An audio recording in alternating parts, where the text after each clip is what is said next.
பச்சைப்பயிறு தொக்கு செய்யலாம் வாங்க.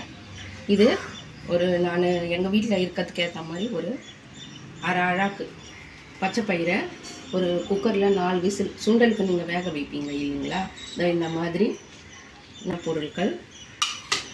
ஒரு வெங்காயம், கொஞ்சம் பெரிய வெங்காயம் 1, தக்காளி 1, 2 ஸ்பூன் மிளகாத்தூள், தேவையான அளவு உப்பு, 1/4 டீஸ்பூன் மஞ்சள் தூள், இடித்த பூண்டு ஒரு 5-6 பல் உரிச்சும் வச்சுருக்கேன்.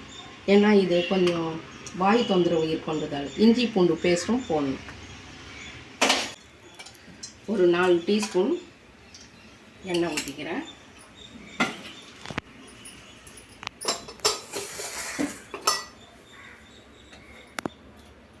கடுகு, உளுத்தம்பருப்பு செய்தளவு. இப்போ உளுத்தம்பருப்பு செவந்துடுச்சு. வெங்காயம் போட்டுக்கலாம், பூண்டு போட்டுக்கோங்க,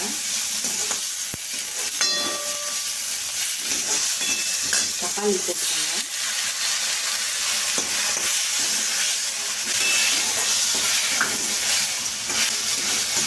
இப்பயே பச்சைப்பயிறு போட்டுக்கலாம்.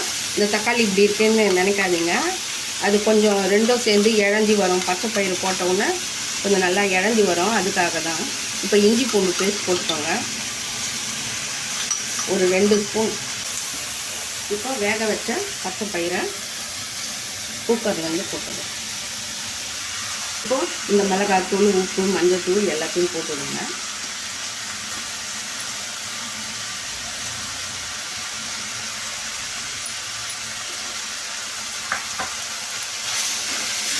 அந்த இடித்து வச்ச பூண்டு ஒண்டி லாஸ்ட்டாக போட்டுக்கலாம். இப்போது கொஞ்சம் தண்ணி ஊற்றிக்கலாம், ஏன்னா அந்த காரம்லாம் கொஞ்சம் இதில் இறங்கணும். கொஞ்சம் மூழ்கிற அளவுக்கு, ரொம்ப ஊற்றிடாதீங்க, கொஞ்சம்.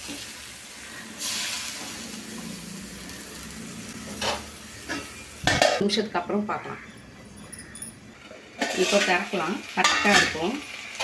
இப்போ தண்ணியெல்லாம் இழுத்துக்குச்சு, கரெக்டாக எடுத்துக்கோங்க.